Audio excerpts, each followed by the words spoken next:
Okay, so timber frame construction. With this drawing we're going to focus on a timber frame foundation. We're going to work our way up to the windowsill or timber frame house. So technically speaking we're working on two drawing details, the foundation and the windowsill.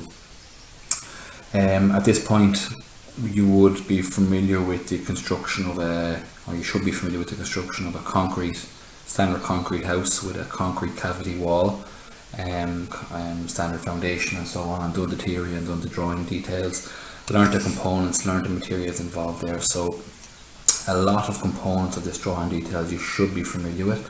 There are a couple of aspects that are different. If we were just to go and look at a standard concrete foundation, you have your foundation and you've got a concrete cavity wall. The main difference between this foundation and wall and this foundation and wall is the inner leaf, alright, and the wall itself, I suppose, in terms of its size. This has a concrete external leaf and a concrete internal leaf with rigid insulation inside. Timber frame construction, you've got a concrete external leaf, but the internal leaf is made up of the timber frame panel, and that timber frame panel is something that you would have learned about in your theory. It's made up of a number of layers: your plasterboard, your vapor control air tightness layer, your timber studs with mineral insulation inside it, your OSB sheeting and your breather membrane. All of those you would have learned about in your theory. There is a couple of other things that are different. So the wall itself, the insulation is built into the internal leaf, so there's no need. The cavity is a bit smaller, so the width of the whole wall is actually smaller as well. The width of a full timber frame wall is 300 millimeters as opposed to 350 millimeters on a concrete wall. That is going to have a direct effect on the size of the foundation. As we know, the foundation, the width of a foundation should be 3 times the size of a wall, and the thickness of a foundation should be the same thickness of the wall. All of the foundations that we've been drawing so far have been based off of a wall of 350. That meant we were getting 1050 here and 350 here, because of that was 350 millimeters. In this case we've got a 300 millimeter wall. That means our foundation is going to be 900 millimeters by 300 millimeters here. Okay. Also, one other aspect to watch out for that is different is the rising wall. So as we all know, the rising wall is a wall that rises from the foundation to ground level, so it's underground essentially. The rising wall in this case is concrete on both sides. The timber frame panel only starts at ground level. So the rising wall is concrete external and concrete internally all the way up to ground level, and then they continue the concrete blocks here, but it's timber frame panels here. The rising wall with our standard concrete block, the internal leaf, as we know, is usually 100 and 100 here, but with the rising wall of the timber frame foundation we've got a 100 millimeter here, which is normal, but because the timber frame panel is wider, the timber frame panel is 150 millimeters, the rising wall needs to be built on this side with a 150 millimeter block. Alright, that's just a bit of an introduction. That's basically just the comparisons, the differences between the timber frame foundation and the standard concrete foundation. Everything else is pretty much the same. You have your concrete subfloor, your rigid insulation, sand blinding, hardcore and so on. We can work on and we can build that up from there. So we'll start as always with the foundation and work our way up through the wall. Okay. As usual, we have a well presented page. This particular drawing we're working at portrait. Alright, so and we have our drawing well presented, a border all the way around the page, name, title box, name, the name of the drawing, timber frame foundation and window sill, and your scale of 1:10. Equipment, we've got a T-square, we've got a 60-30 set square, we've got a 45-degree set square, we have a 2H pencil, a H pencil for your dark work, but as always I'm going to use a HB pencil for the sake of the video, rubber, and your pens, red, black, green and blue for your pen work. Okay, so we'll make a start there now with that. I'm going to zoom in. We're going to start very low and central, so if the bottom of my page is over here, I'm going to bring this down nice and low. You can see either side of the page, and I'm going to start nice and low and central. As always, I'll emphasize everything you do at the start, particularly the start, is light work. In this case, I'm going to go a little bit heavier just so you can see it clearly on the video. So, starting off, I'm going to draw a light line along the bottom, a random distance. As we stated earlier, the length of my foundation is 900 millimeters. Pick a random point to start, set 0 on that, and measure across 900 millimeters on that. I'm going to then, from either side of that foundation, I'm going to draw a light line up this way and a light line up that way. No particular distance. Just mark off those two sides. Set 0 on that corner there. Measure up 300 millimeters when scaled down. It's 30. And that is the size of my foundation. So I must emphasize again, the reason our foundation is a different size here is because the size of the wall is slightly different. The wall, the full timber frame wall, is 300 millimeters. That means this becomes 3 times that, which is 900. And then the thickness is just the same thickness as the wall. That's just a rule for foundations. I'll rub out those lines. Technically speaking, you should have those drawn so light that you barely need to rub them out. But as I said, I'm going a little bit darker for the sake of the video. Symbol for concrete. 3 triangles with a cluster of dots around it. And that's that bit done. Okay. Right, so I'm going to mark the position of the wall now. The rising wall is what I want to draw next. The rising wall needs to come up from the centre of the foundation. Can't be too far left or too far right. So to mark the position of the wall, I'm going to measure across 300 and 300. Okay, as we said, the external leaf is a standard 100 millimeter concrete block, so I'm going to work in the way 100, which is 10 millimeters, and then we've got 150 for the internal rising wall block. So we've got to remember that this is an area where people often make mistakes. We've got 150, so quite a thick block for the internal leaf, alright, and quite a small cavity, as you can see there. I'm just going to zoom out a small bit, and from there I am going to draw light lines up a random distance. No set distance on those just yet.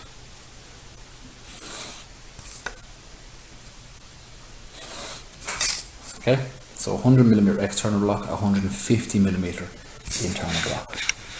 I will now start to mark off some blocks. As we usual with this kind of a drawing, we mark off 4 blocks to get ourselves to ground level on the inside, 3 blocks to get us to ground level on the outside.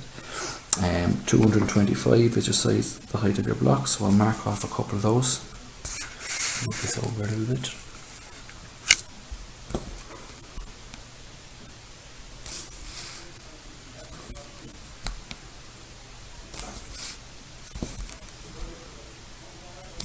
Okay, I'm marking those blocks. All lightly done. We're just setting out positions here at this point.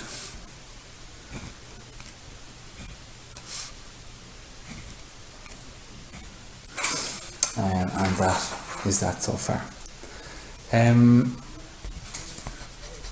I'll rub out those little bits for the moment just to avoid any confusion and allow us to build up from there.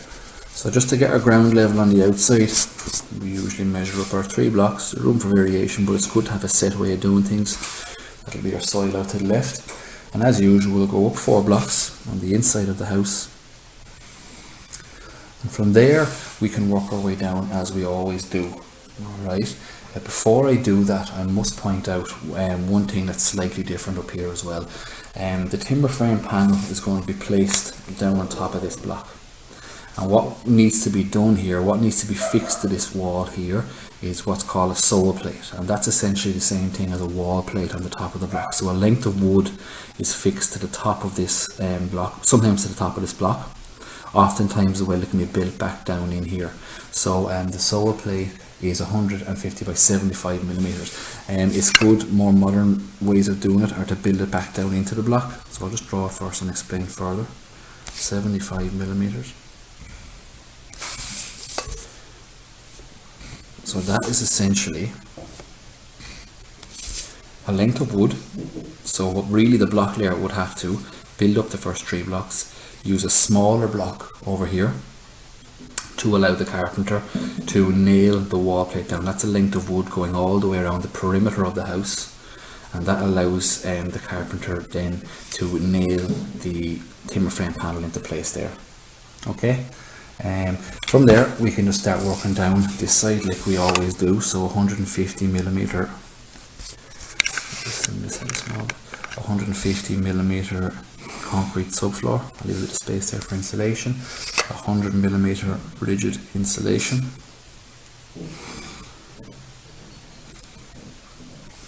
And there's 30 millimeter insulation comes out here as usual.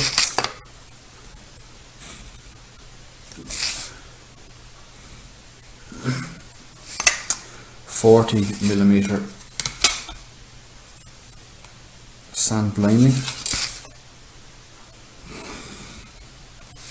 and then 150mm layers of hardcore here. As usual, we won't overthink the hardcore. Random angle up there, similar distance to that, and draw off your line there. So something like that is fine. There's room for variation on this. 150mm layers of hardcore, so measure down 15mm. Draw my line, measure down 15mm, draw my line, measure down 15mm, and draw my line. We're left with a little bit more than 150 there, but that's fine. We'll do the symbol work for all this floor.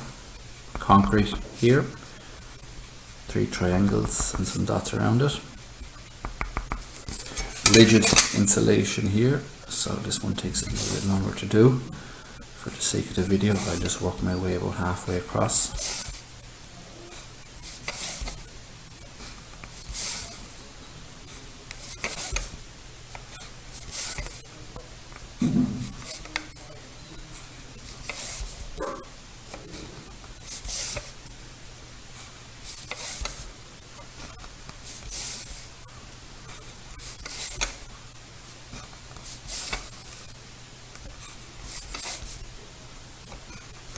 And up here also.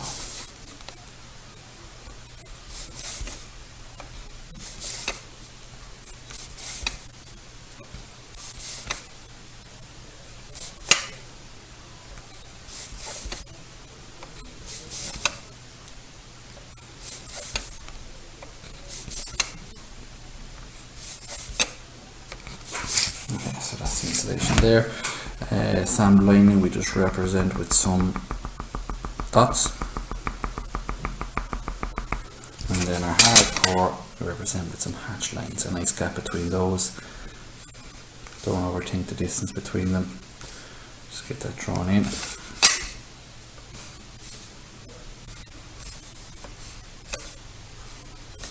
And 45 degrees Z-square works best, and just go off in different directions for each layer of hardcore.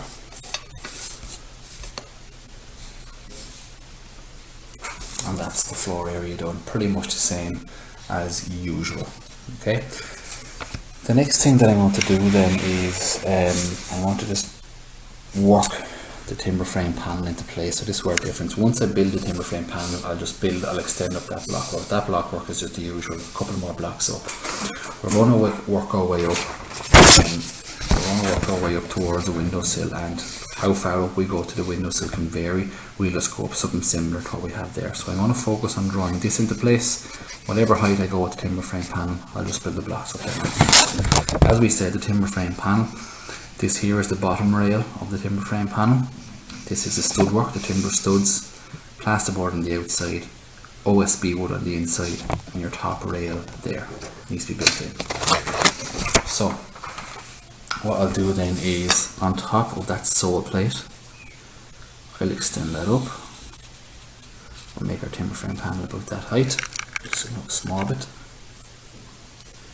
and extend that up there. Okay, and I'm just going to make my timber frame panel stop there. Now we have got a 50mm bottom rail, so the bottom piece of stud work basically of that timber frame panel is there. We are essentially looking at the end of a piece of wood there, so once again we join the diagonals and that is nailed down into the sole plate. We're going to measure down 50mm here. That's the top part of that particular panel.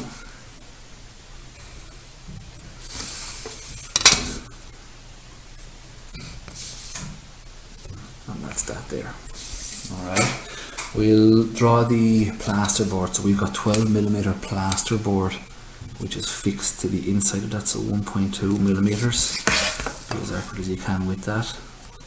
Bit of an awkward measurement.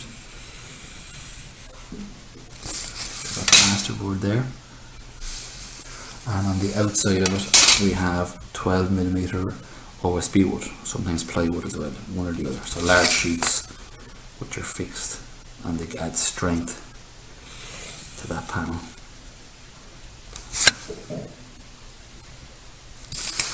Just to continue on with those layers, inside it's important to get this right now. Okay, so with red pen inside the plasterboard, it cannot be on top of the plasterboard or anywhere else. Inside the plasterboard we have a sheeting material, so a paper thin sheeting known as the vapor control layer or the air tightness layer, and that red pen has a very, very important job in stopping air or moisture within that air passing from inside the house through the plasterboard and into this area here. This is all timber here, timber here and timber there. We cannot have any moisture getting in there. If moisture gets in there, what can occur, and it's going to compromise the structure.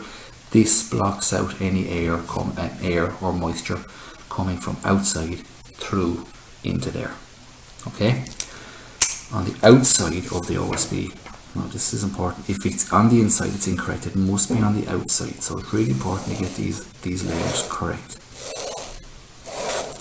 Alright, so the vapor control layer is there, and the OSB or the breather membrane in blue pen is on the outside of that. Now that breather membrane, the function of that is any moisture that already exists in this wood, which we know moisture can exist in it, it needs to be able to escape. If it evaporates on a warm day or condensation occurs because of it on a warm day, it needs to be able to escape out through there, because if not, if it sits in there, again rot can occur. So if any moisture occurs in there, it needs to be able to pass out through here. It can pass out through this breather membrane, but if it passes out through, this material is built in such a way that it cannot get back in. So it allows the wood to breathe out, but it can't let the moisture get back in. That's the function of that layer there.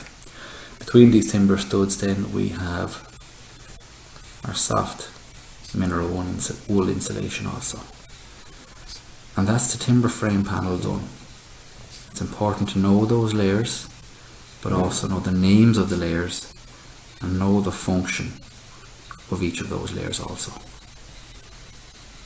Again, the height of that timber frame panel can vary. For the sake of the drawing, it's kind of roughly that height there.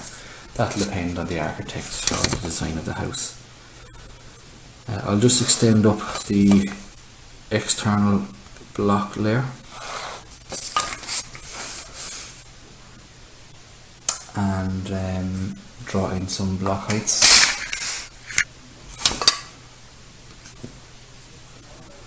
So 225.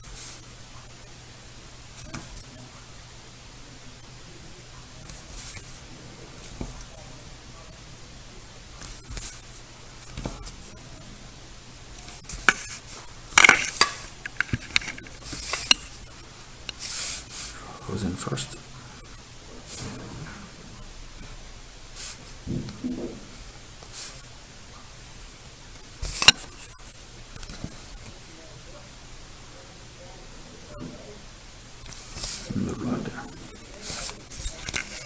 Okay, I'm just going to stop that there for the moment and just bring this down heavily.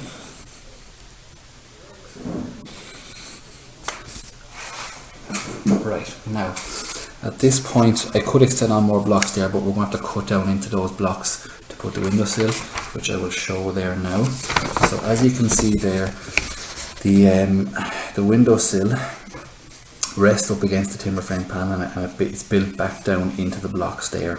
Alright, so the block work will have to either cut a block there or else use some smaller blocks here so that the windowsill can fit down. Windowsills themselves, as we know, can vary in size. The shape is generally something like this. Two measurements we like to work with on these windowsills: 100mm and 210mm across there. So what I'm going to do is I'm going to measure down 100mm and across 210, and I'm going to build up the rest of that shape, and we'll go from there like that. Alright, so from the top of that I'm going to measure down 100.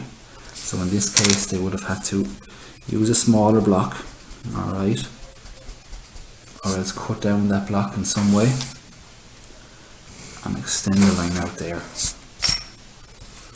210mm, so that's 21.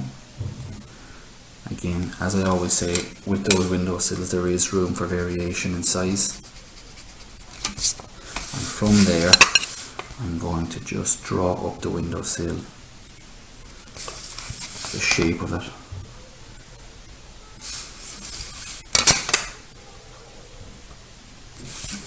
Like so, without any particular measurements. Okay, that's the position of our windowsill there. We have a small little cavity closer which will go underneath that to stop any moisture or anything getting down into the cavity. We'll measure down 40mm, and that cavity will have some insulation inside of that cavity closer, and that will just block off anything getting down into that cavity. That's that there now. There's some DPC and stuff there which we'll do afterwards. We'll now start to draw in the position of the window frame. We've looked at drawing window frames before, so we know that there's variation in shape and size. Sizes I like to work off with window frames are 100mm by 80mm. I'll then add some insulation into the middle to make it thermally broken. I'll have a small little angle there, and we'll do some triple glazing up across there.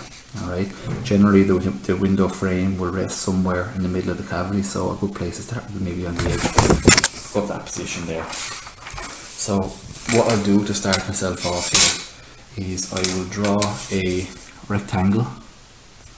I'm going to start on that edge there, and then there's room for variation where you start.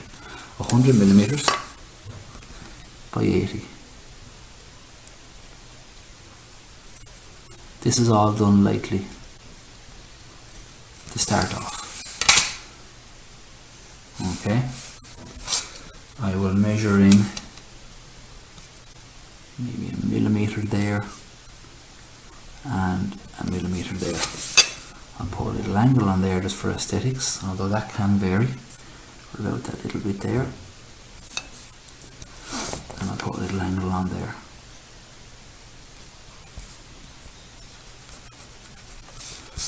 Alright, I will then, I'll go back over it in a few minutes.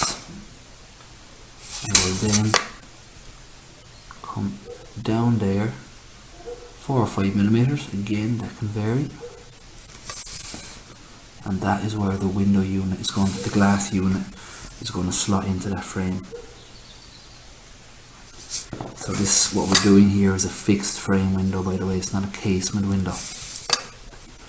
This frame is just fixed into the wall on top of the windowsill, and that's that there. Alright, now we're going to do some triple glazing. I'm going to extend the line up there. We're not going to do the full length of the window. That's the outside of the first window pane, so about 1mm thick. Again, I like to just estimate myself, 1mm or so thick for each pane of glass.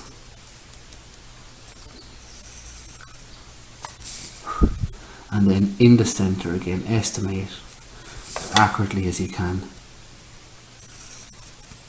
the middle piece of glazing. And that is our 3 layers of glass with argon glass in the middle, to add insulation. So we're going to add a thermal break to this window frame. Extend those down there, and there'll be just some insulation inside it. So it's a thermally broken window frame. Inside there. And just over in this position then we're going to have a 20mm window board. So just go up 2mm there, extend that out.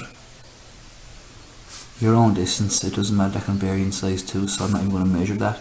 Put a little round bit off there on that, and that's your window board drawn into place there. Alright, so that's the detailing for your window. Now, there's a DPC is wrapped. Actually, underneath this we need to have our drip. Don't forget to get that in there to stop any moisture creeping across that. Black pen, we have DPC, so there's quite a bit of pen work on this between everything else. Black DPC is wrapped all the way around the windowsill, the concrete windowsill. We'll just go down here a bit further as well. There's DPC underneath that saw plate to stop any moisture rising up into that wood there, but there's also DPC fixed to the bottom of the timber frame panel just for extra protection there also. Okay, we have DPC here, the normal reason to stop your rising damp up that, and our radon barrier resting on top of the sand blinding. So in red we have our radon barrier, nice and clear red lines, and moving up here across that bit there, down to that joint there, and across there. Okay, couple of small things to be added in there now as well. We forgot to do a concrete infill to support that wall, so we've got concrete there to stop this wall from buckling from the pressure of the hardcore and the soil. We have to do our ground line symbol, GL, and we're going to add the symbol there for the soil.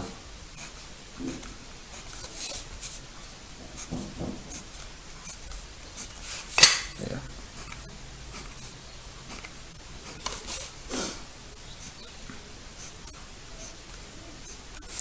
And that is pretty much every detail drawn in, and it will just leave us to do labeling. So you can just see there now the timber frame drawing done step by step. It can be quite manageable, a bit daunting when you look at the whole thing.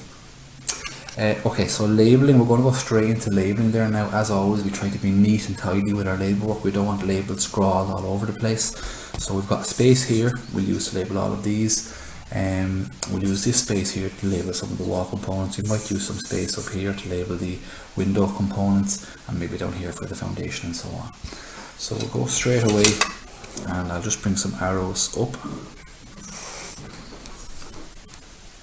for the hardcore, sand blinding, the radon barrier, the insulation, a bit further.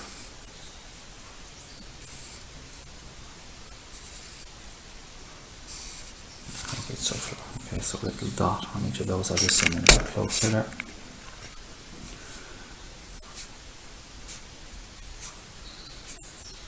So sizes and neatness, 150mm layers of hardcore,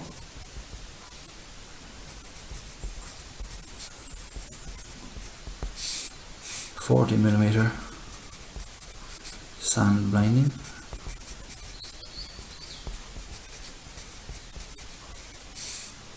radon barrier,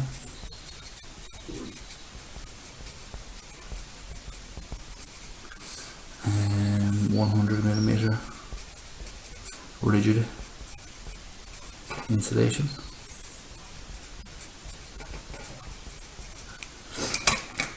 and 150mm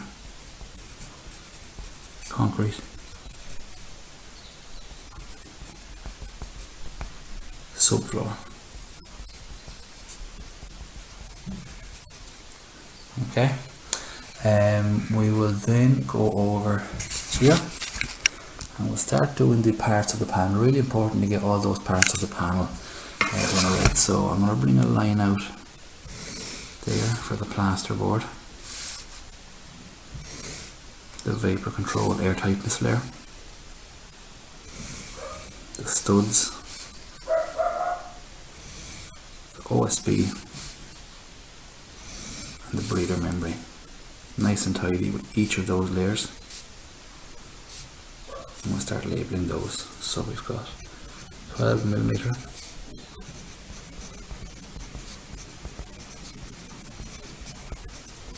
plasterboard sheeting, we've got vapor control layer,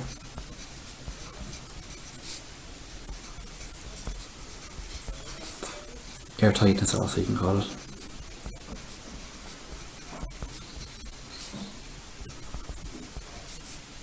layer, we've got the timber studs,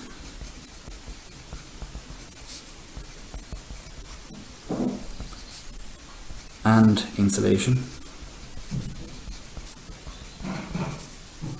We've got the OSB sheeting,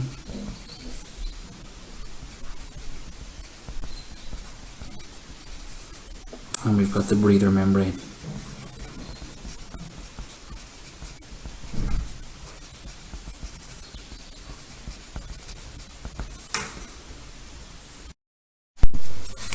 Okay, so the bottom rail of the timber frame panel is here, 150mm by 50 bottom rail. We have the saw plate, 150 by 75mm saw plate. There. We'll just go down a little bit further. We'll label the concrete infill.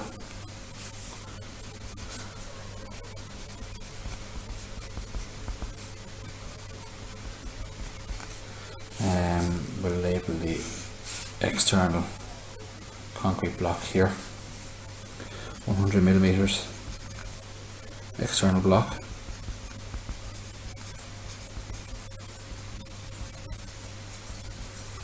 And we'll label the foundation down here as well. So remember, the foundation in this case was 900 by 300mm concrete foundation.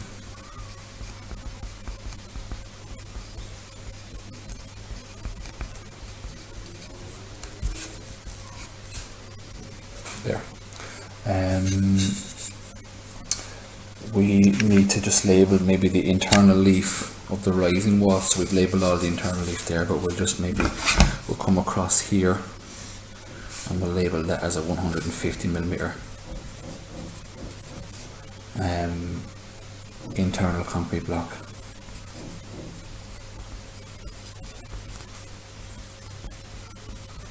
Alright, and then we just need to go up and label some of the components on the window. We'll just go up maybe at an angle for a few of these bits here. So we'll go up there and we will write 210 by 100mm concrete sill.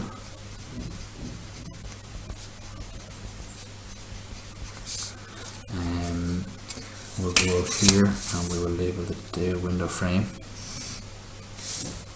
So 100 by 85mm thermally broken.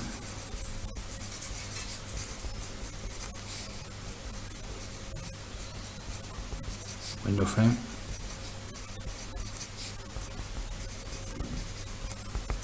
And then we'll just label the triple glazing up here.